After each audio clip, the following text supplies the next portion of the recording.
السلام عليكم ورحمة الله. راح نبدأ بالشرح المعنى الجميل لحسن الظن بالله.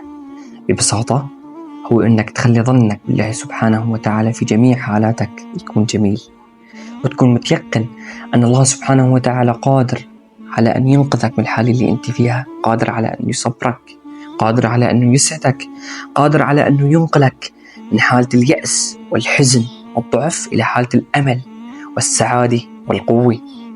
فإذا أنت كنت صابر وقت الشدة مع الرغم من كل المصائب والهموم والأحزان اللي صايبتك، ولكنك أنت كنت متأكد كل التأكد أن الحل سيأتي من الله سبحانه وتعالى، أبشرك أن الله لا يضيعك وسيهدي قلبك ويثبتك.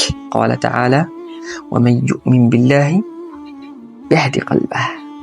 إخواني، بحب أذكر لشغلي، وهي إنه الرضاء والصبر من علامة أو من آثار امتلاء القلب بالإيمان بالله والتسليم له.